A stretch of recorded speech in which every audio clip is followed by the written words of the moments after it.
Hi, Maria. Can I call you Maria, or how can I call you? Yes, and I prefer Ana Maria. Ana Maria, okay. Where are you from? Portugal, if you don't mind me asking. I am from Gaia. From Gaia, yes. I like this answer. Thank you so much.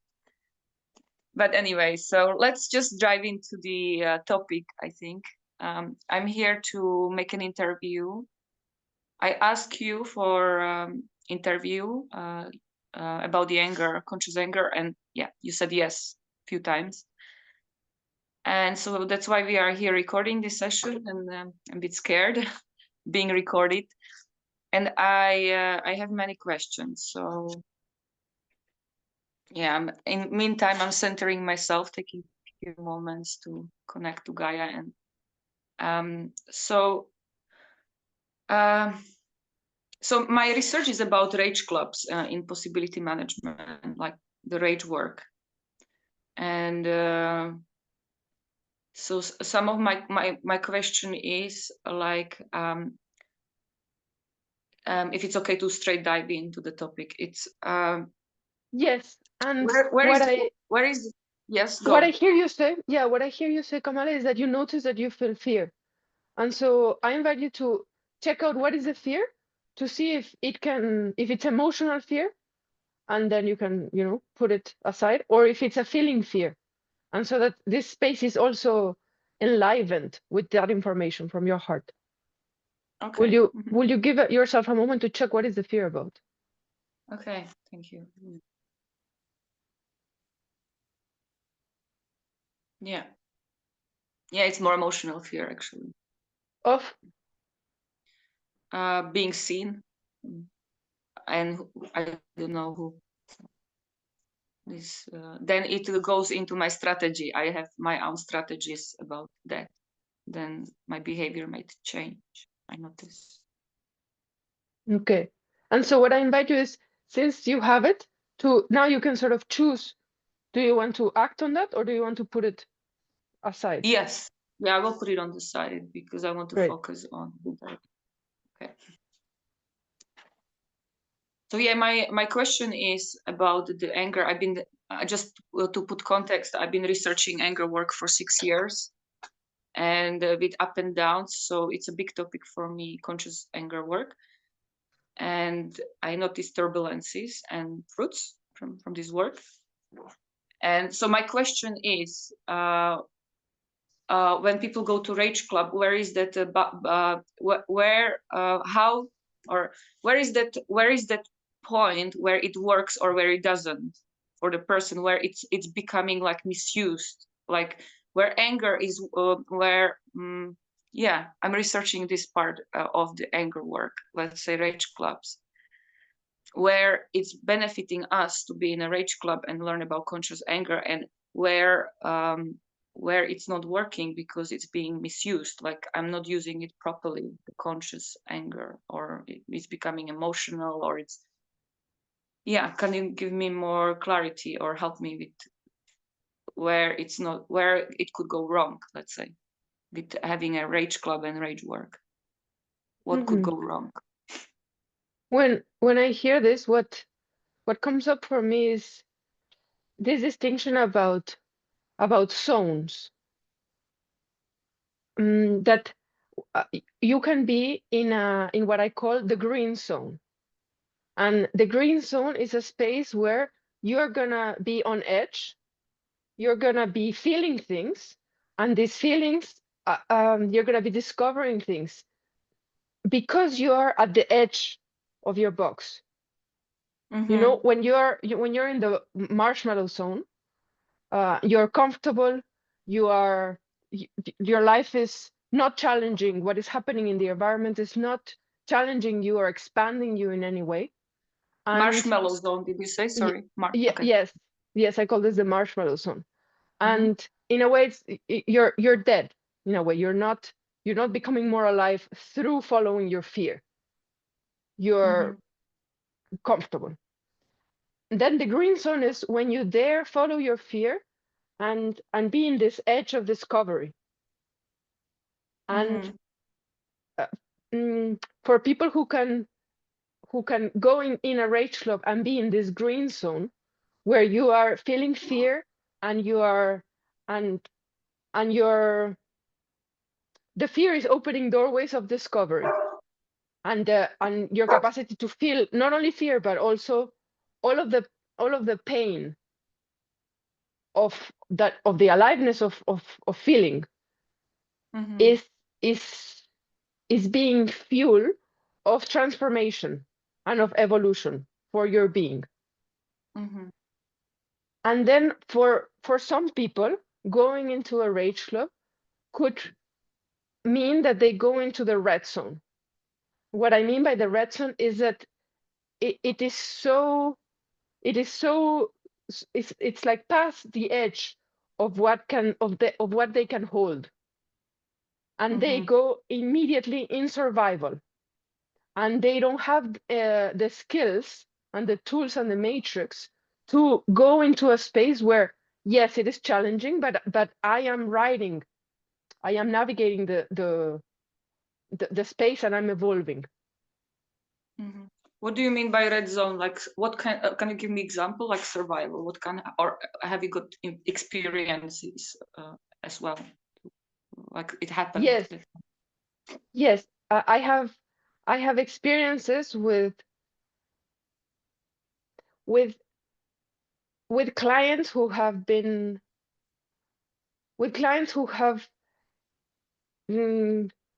had experiences in their past that have touched them in a way that for example, being that they have such huge emotions about, for example, being with other people while the other people are feeling, that they they completely freeze and lose their ability to leave their body, or lose their ability to be there and be present and keep feeling and participate in the space. So and I would say it's rare cases. It's rare cases. And so in such cases, what I would recommend is going through a healing that would be necessary for the person to be able to join a space where many people are feeling, and for them to not go into the red zone. To not go into such a survival state that they lose completely their presence. Yeah. Okay.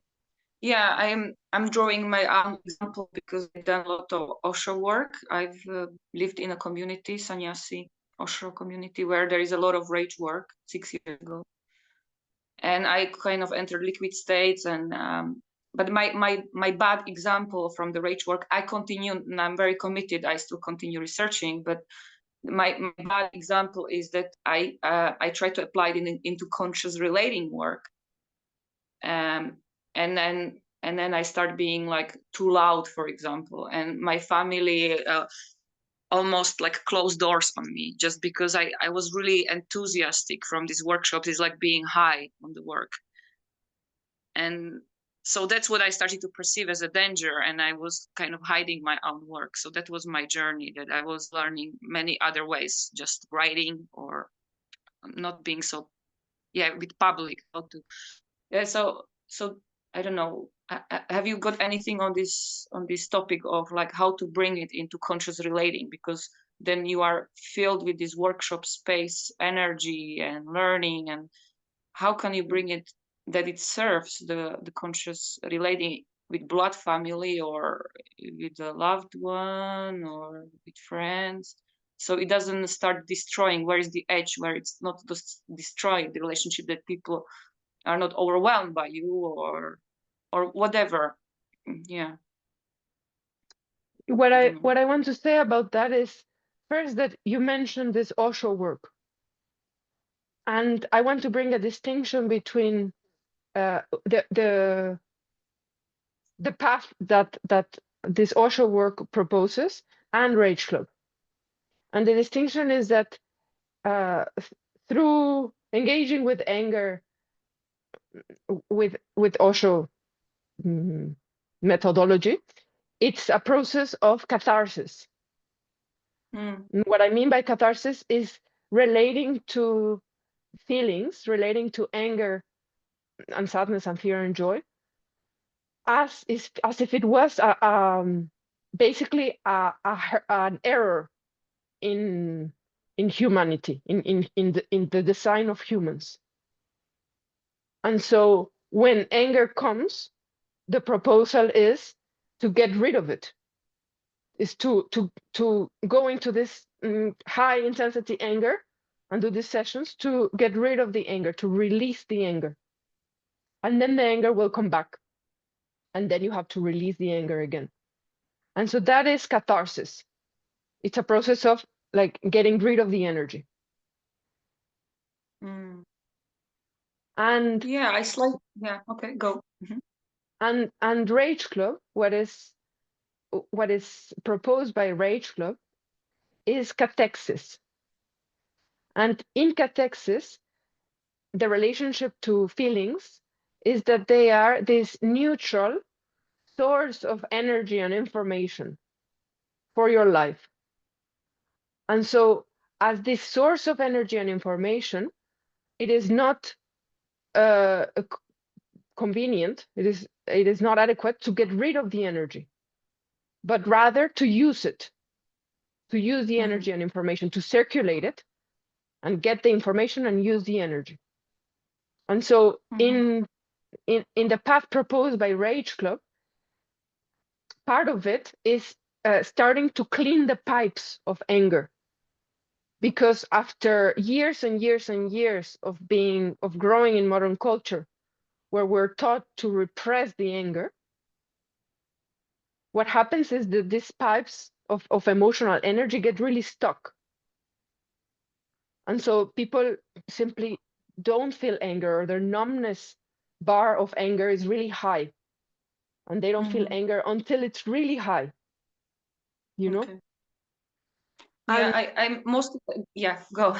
Yes, I'm glad you said.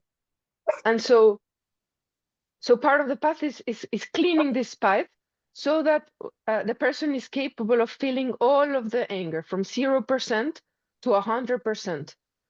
And also to be able to consciously choose, for no reason, because it's coming from a different body, raise the anger for whatever it is that I want, and lower the anger. Yeah. Yeah, so this is something I want to research with you, like to ask you. And just before I move on, I want to say that I somehow agree with what you say, because I've been in PM, researching PM work. I'm a researcher, I like researching.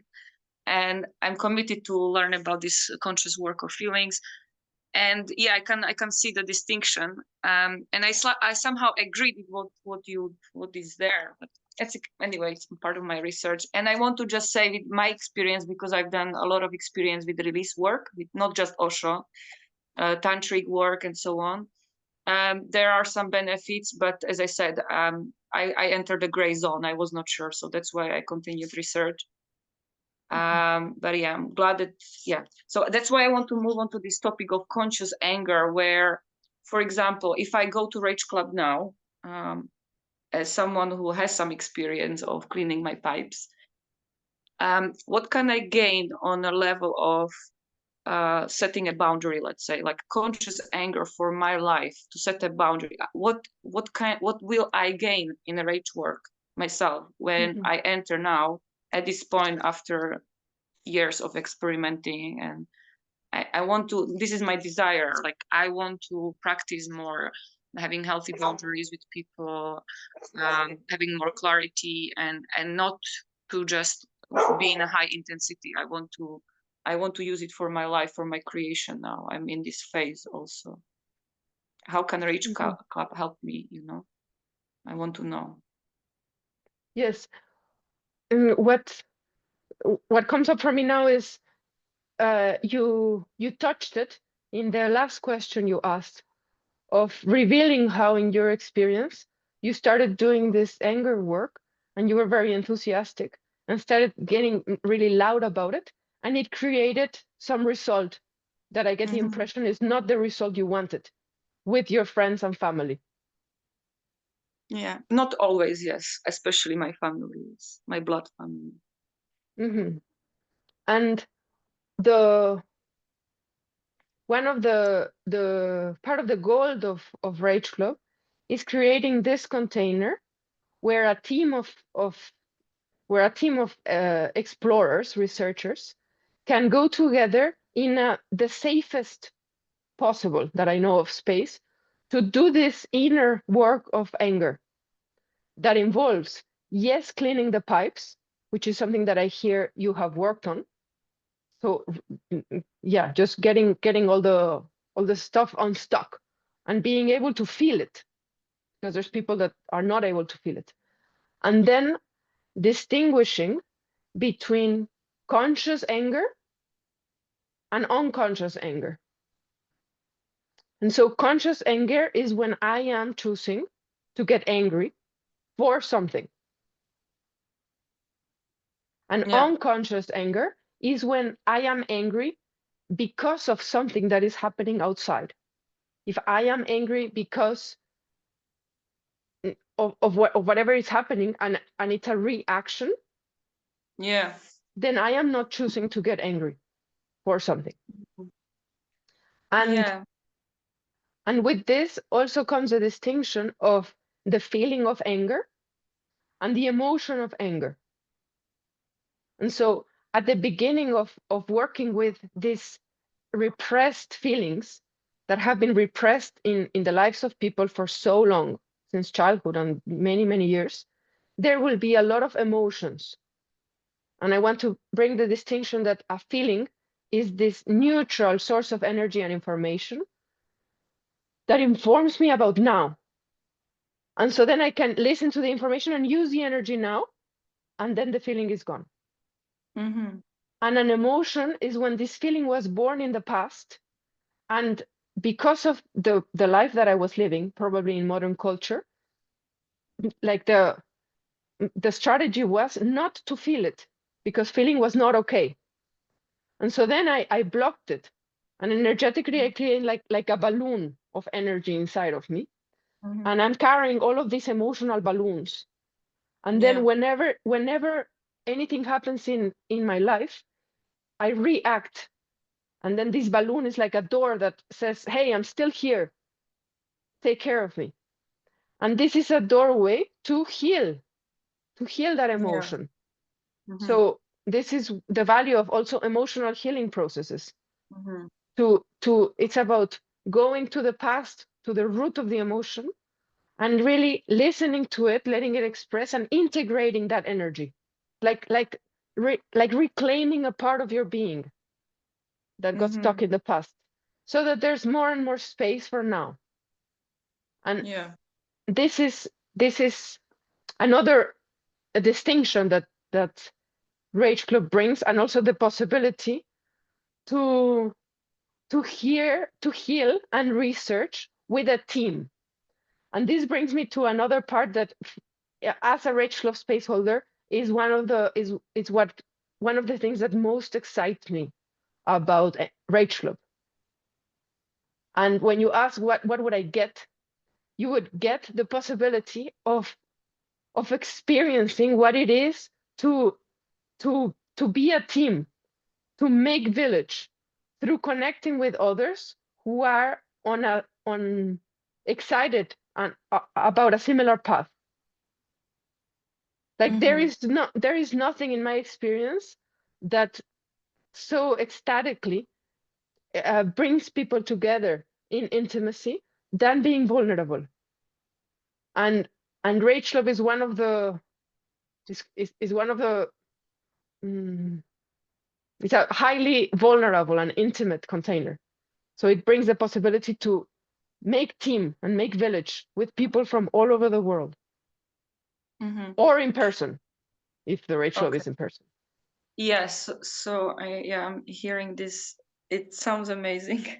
Yeah, I have other own responses because I've done a lot of group work and I was already enthusiastic. So I've come a long way through the swamp about that also. So that's something I need to also look at myself. But yeah, I love it. But what I want to come back to is this in Rage Cup, is there this work of working with, let's say, 10% anger and 20% anger, and how, as I said, come back to it, like how can I use it in my daily life? So how does it look like for you, for example, like someone who can use conscious anger maybe all day long, and what are the fruits and the results of using anger, as a feeling, as a conscious anger, even if it's emotional, as you say, like making it more as a choice. So what are the fruits in your life, or you see in your people? I want to hear the good stories, the stories of people who have something to share, like how it's changing their lives to use conscious anger. Yes. This makes me go to my own story of my enthusiasm about Rage Club and what it has given me. And it's of course, a personal story. I'm talking about myself. I grew up. I have been someone who has had a lot of anger in my life. Since I was a little child, I was angry about many things. And I developed the strategy of repressing it and numbing it and making it not okay. And so I got this like just more and more anger building up inside of me, emotional anger, to the point where it was a problem to work with me because I was so reactive, because I would explode. Like anything would trigger a big emotional anger response. And what the strategy that I created was to withdraw. And it's like I was protecting everyone from being with me, because I knew that at any moment I would explode in their face. And so it was quite lonely to live like that, and not fun for people around me. And it got to a point so painful where I asked ECHO, the Earth Coincidence Control Office, to I let go of everything. I quit my job. I left the place where I was, and I told life, please, like, give me a doorway to relate differently to my emotional body. And I discovered Rage Club. And what happened for me with Rage Club is finally I was in a context where it was okay to feel anger, where I started feeling anger, and the space holder was saying, yes, like, let it speak.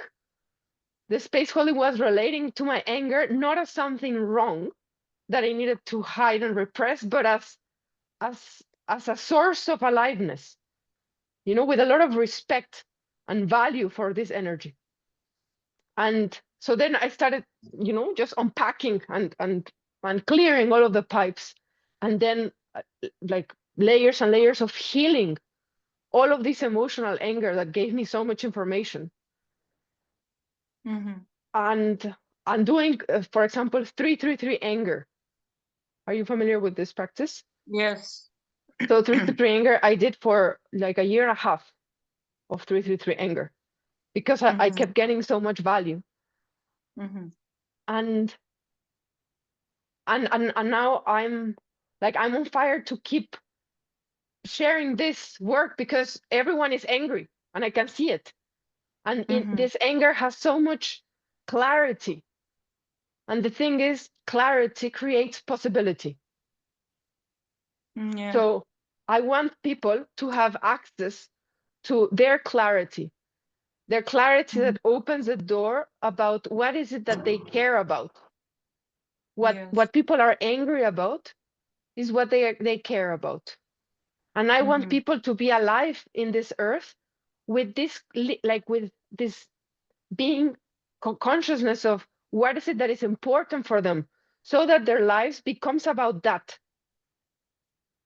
Because what else? What else? Yeah,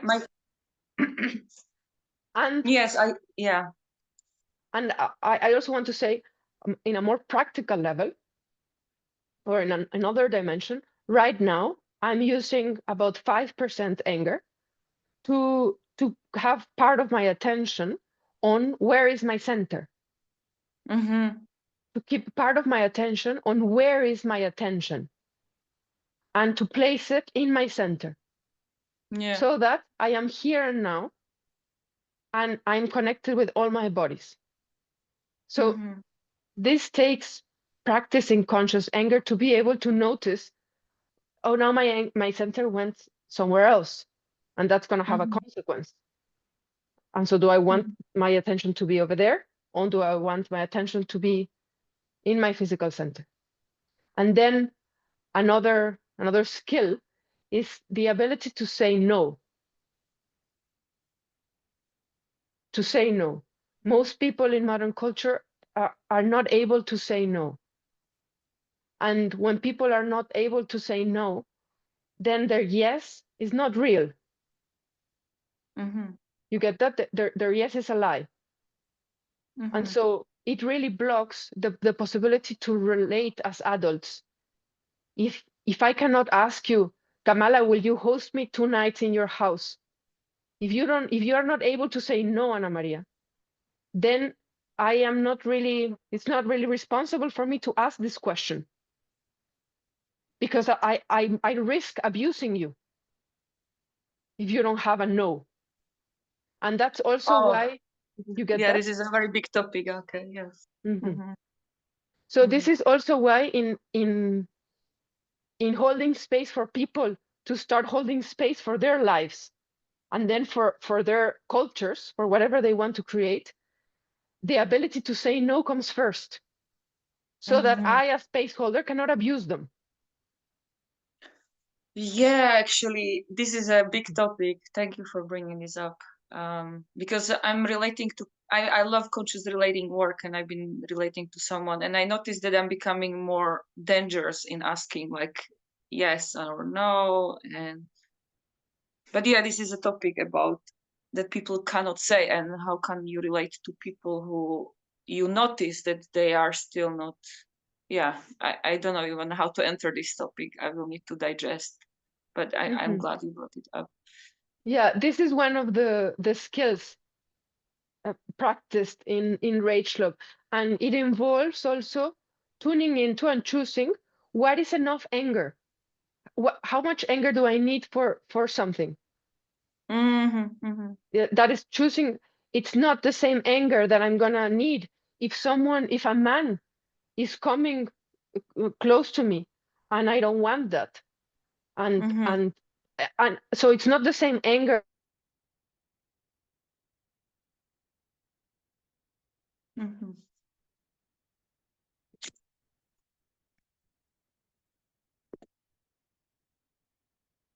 Your video is frozen. Are you still with me? Okay. Yes. Yes, it is not the same amount of anger than if you ask me, can I have an apple? And I say no.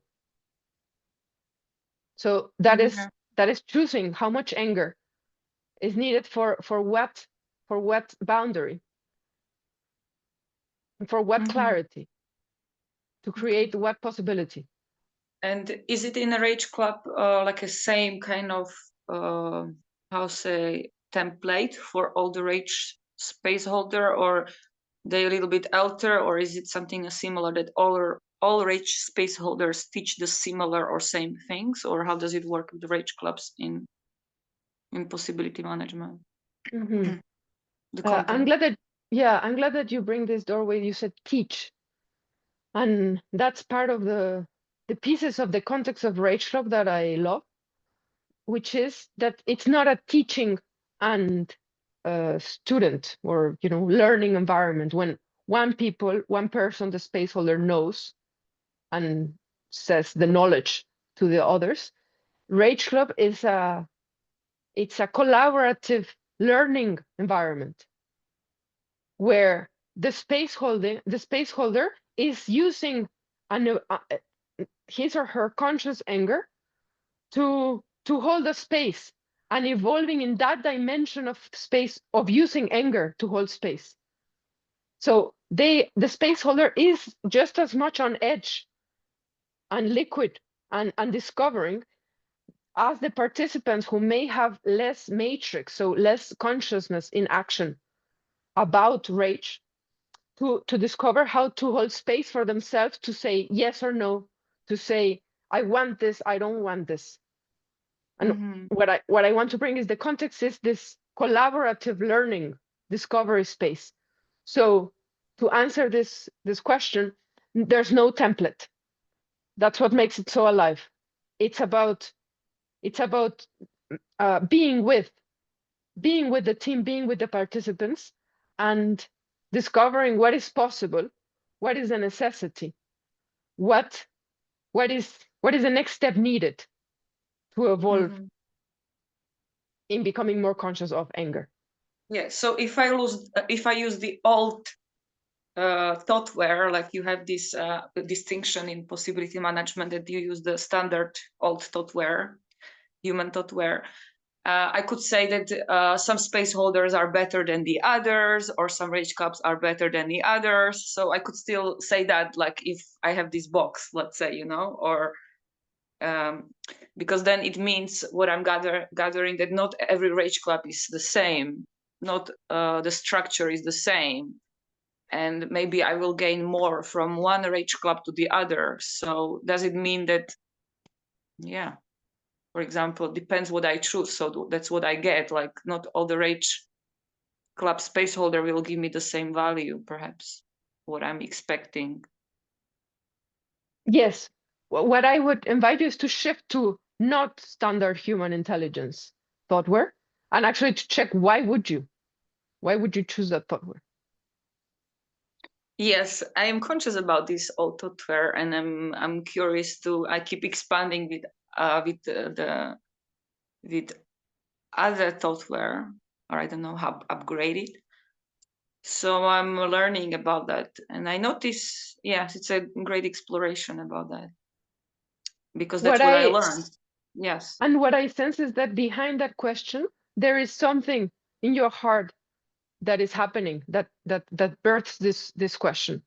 Will you check what that is? Yes, fear of not choosing the best possible rage club for me, and anger that it might not serve me fully, or like if I go to Beth's rage club, will it serve me enough? I'm having also some checking with her if I should go, and then if it's a value for the money I am putting in, and yeah, that's my swamp. I have a swamp around putting money into something and not seeing enough fruits, perhaps, or yeah, something like this, that I'm being so careful and scared to make a mistake. And yes, it's more complex in my case, but yeah, So it's what I it's a hear, great topic. Maybe also for others to hear, because maybe maybe it's just me who is thinking like how to choose which one. I don't think so. What I sense is that your fear has all this information that it's important to choose which rage club, and you can choose from this starter human intelligence thoughtware, or you can choose to let your fear give you source this information. And already with what you spoke, you shared how there's this emotional fears, and so these emotional fears are doorways for you to heal them, and so that there's more space for the feeling of fear. And the feeling of fear will have this information about which is the rage club that is a match for you, I would say, right now. So Yeah. I have an experiment about that. Do you want to hear it? Yes. Is to you can sit down and to simply let your, and not right now, to simply let your fear feel your fear and let your fear speak about this fear of choosing a rage club, and then write down everything that the fear tells you. And then you have what are the fears that are emotional, and what are the fears that are a feeling. And then not the fear, but you decide what to do about them. Yes. And I Okay, have yeah, I something else. created an action. I think I created an action based on this fear of money and everything. So I made an appointment with Beth to check a few things with her about her Rage Club. So I think that's my healthy way of having fear, because I said, like, let's talk about it. So so I think that's the example of using it actively when it's Yes, health. yes. And I something that comes of this, if you notice that this fear of choosing, what the result that is creating is that you stop and don't do Rage Club because of fear of choosing which one, I would check what is really happening. Like if there's something unconscious that is taking the wheel, so that you don't go to Rage Club, because going to Rage Club would be dangerous for your survival strategies. And what I hear right now is that you are following the fear to make contact with a space holder, and I have a go Okay. for that. Thank you. Yes. So yeah, I don't know. How long we have more? How is it, until 12 or?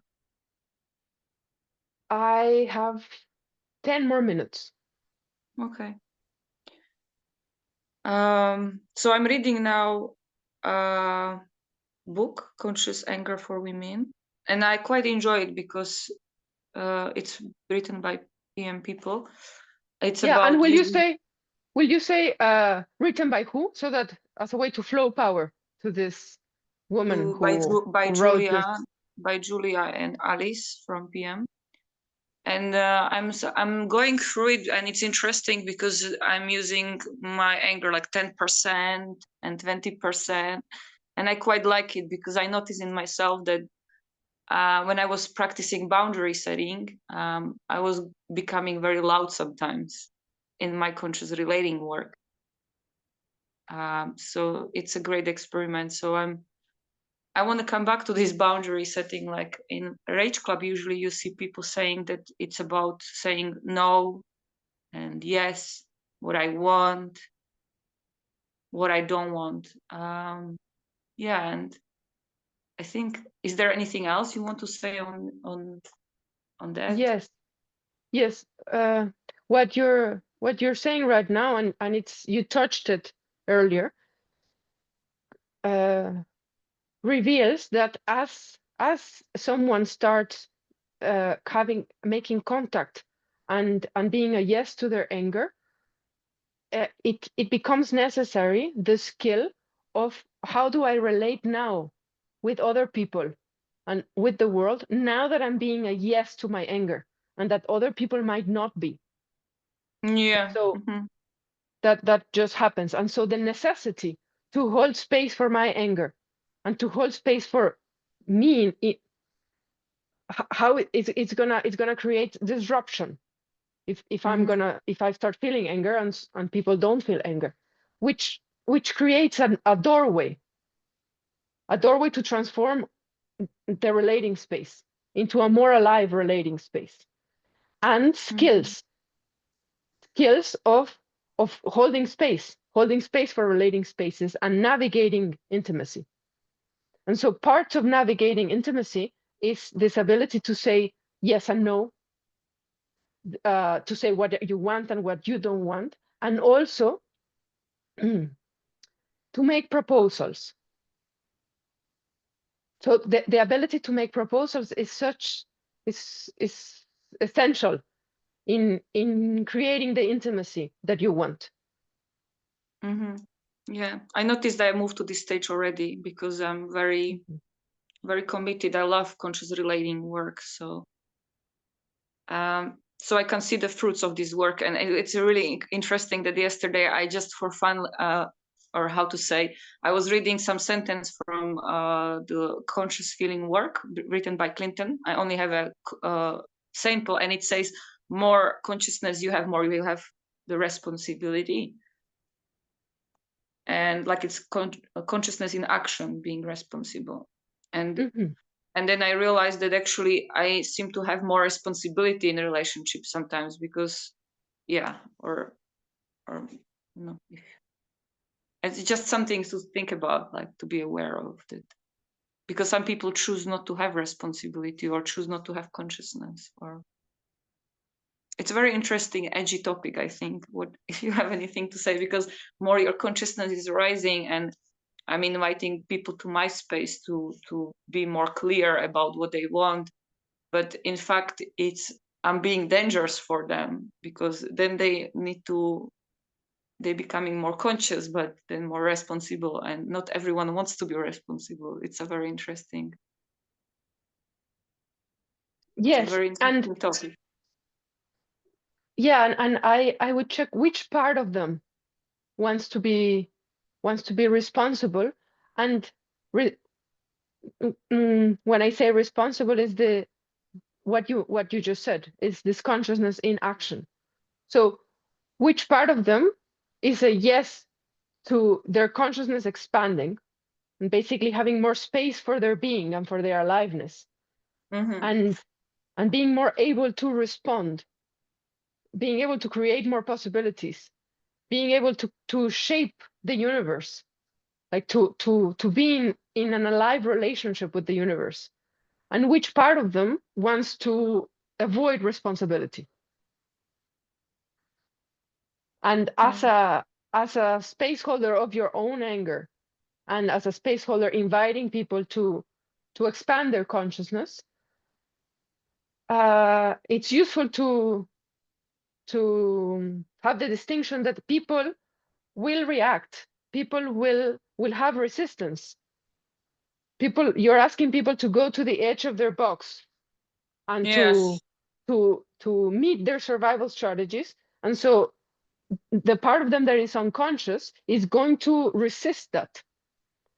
Yes. So part of holding space for your or own anger and transformation and evolution and others is holding space for the parts of them that are unconscious, and keep relating to the two people's beings.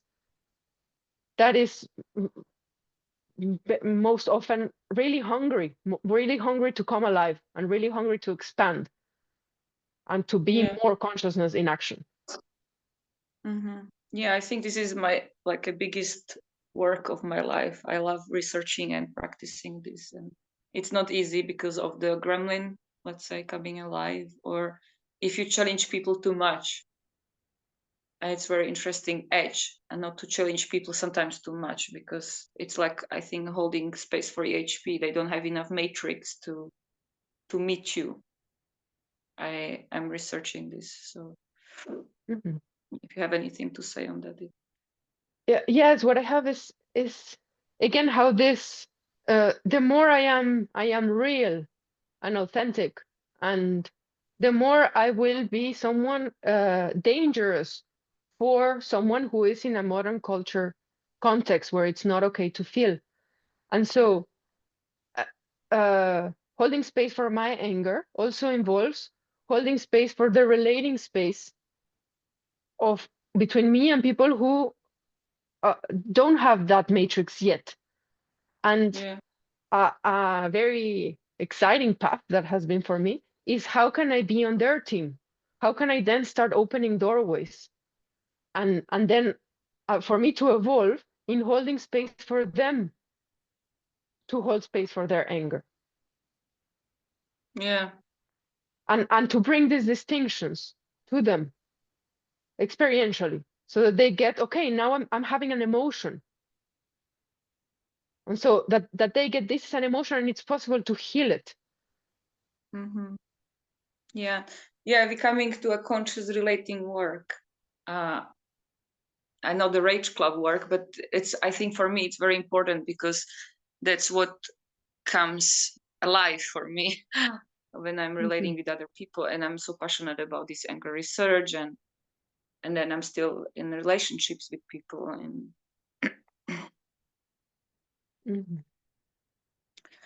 so it's a great research. So thank you for answering questions, and yeah, I don't know what to say. Yeah, I have my own feelings still about my past experience with work, what I've done with through tantra, and I'm glad that I just want to say I'm glad that in PM there is so much support, you know, because it's good to check in sometimes. You could really feel messy and confused about your next steps, and so that's I want to celebrate. That in PM village there is always like this. You can always check in where you are. I guess the space holder of Rage Club can also be there for you, or but yeah, this is something that I'm glad about. That I just want to say like I've done like a lot of workshops and I miss the aftercare, like so much emotions came, and I've done Mhm. many schools, very expensive, with lots of rage work, and so many topics came from my being, from my stored bodies, that sometimes I didn't have enough. I had support, but sometimes not enough, I guess, when the liquid states came in and life choices came in. I need to make a life choice about my finances, about my life. Yes, and I want to say about that that part of the value of Rachel is switching from being a victim of your life to creating your life. So if I am if I need a listening space from someone, if I notice that I need an EHP, I notice I want a reality check, I want possibilities for our next decision, then with my anger, I can source that. Yes. I have the clarity, this is what I need. And with I use my anger to make a proposal, to ask for what I want, to contact Yes. someone and say, hey, will you hold space for me about that? It takes anger.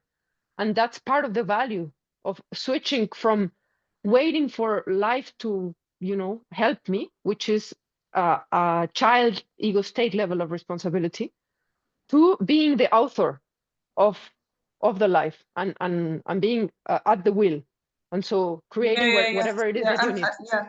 Yeah. I'm noticing that I'm creating my own distinction recently. That I'm setting a boundary with my own victim, because it's a very sneaky subconscious story of Mhm. mine. I'm still creating sometimes, just as an experiment for myself.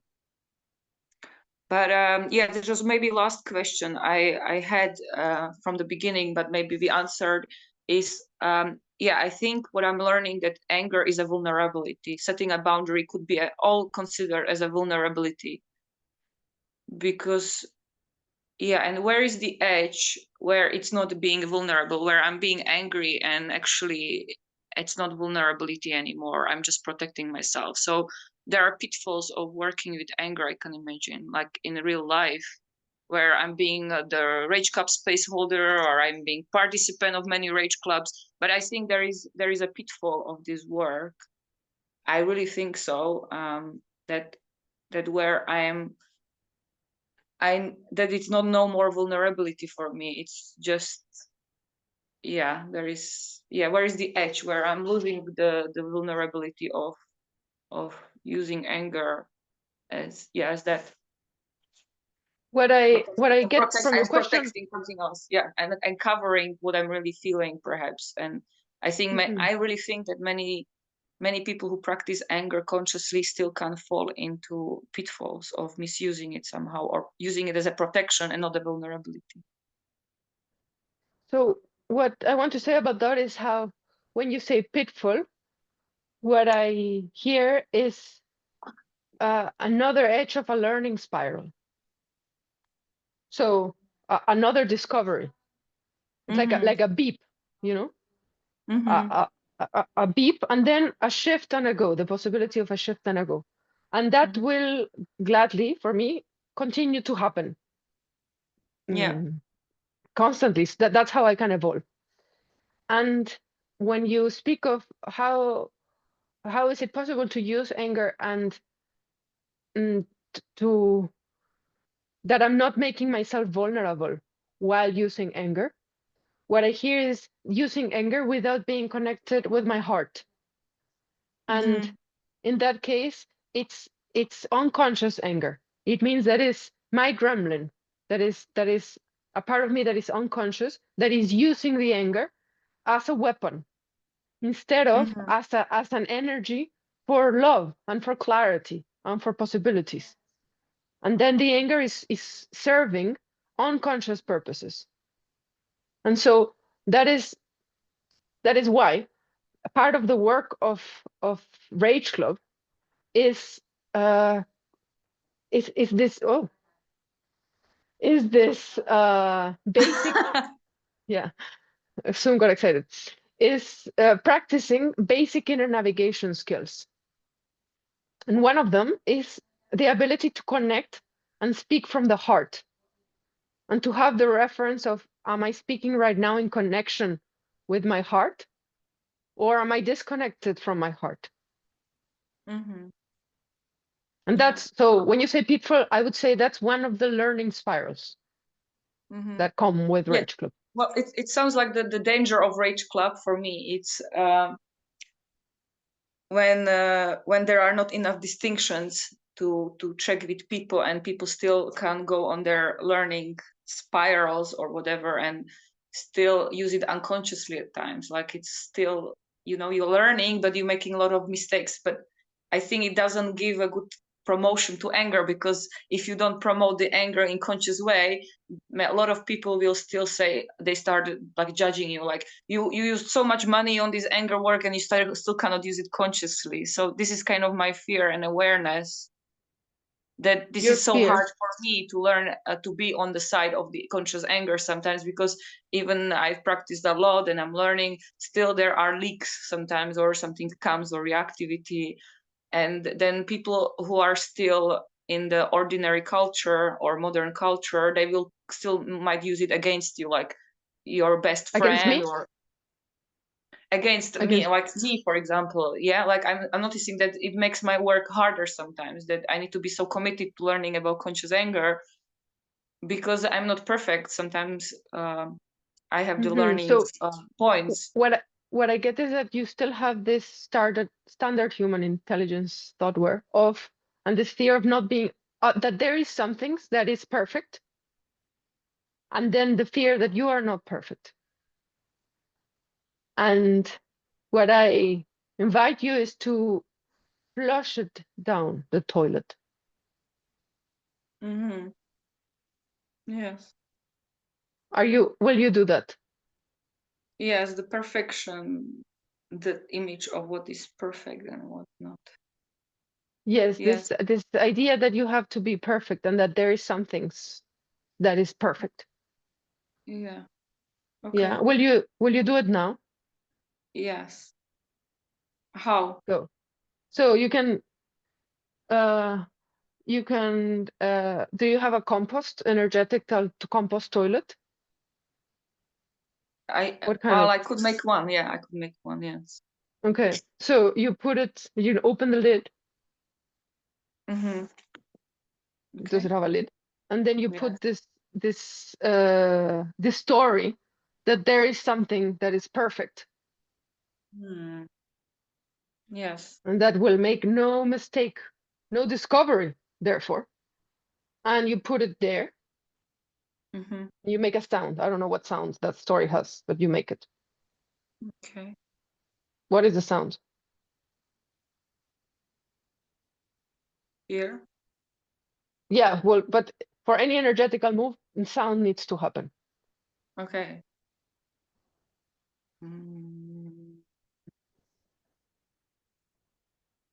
Yeah, it's really hard to let go. It's attachment. To the story. Yeah, to be part of it. Yeah, I'm attached to something about perfection. I don't know what it is. Okay, then maybe it's going to be a longer process than what I'm proposing. So then Yes. will you just put it in your pocket, Okay. and then the possibility I have is to ask for a space about that. Okay. Thank you. Yes. Okay, there is And so many questions also about the teams and stuff, but yeah, thank you for. I think we are run out of the time. yes, I propose to come to a close. Is there anything else that you want to say Mm, for now?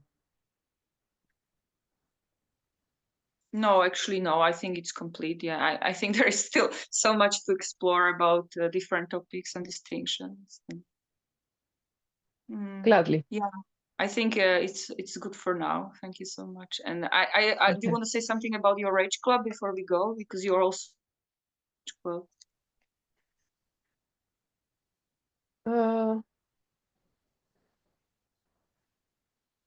Yes, yes. I'm holding a Fear and Rage Club training starting in February with Gabriela Fagundes and we will be working with both fear and anger, because what we've discovered is that the healing the layers and layers of emotional fear and having access with low intensity fear is what actually gives you authority as in the ability to decide, to give yourself permission to do whatever it is that you want, to try to start something instead of waiting for someone to tell you that you can do something, which is what modern culture taught us, and which is fueled by unconscious fear. And so with that authority, then you will need the anger to go, to do the thing, to experiment. And we will be working with both of these feelings. And it will be in English and in Spanish. And you are welcome, and men and women are welcome to join. Okay. Yeah, there are so many also some questions about fear and anger and fear itself. But I guess it's for next time because Yes. yeah, we're kind. Thank you Okay. so much. Thank you, Kamala. Bye for now. Bye.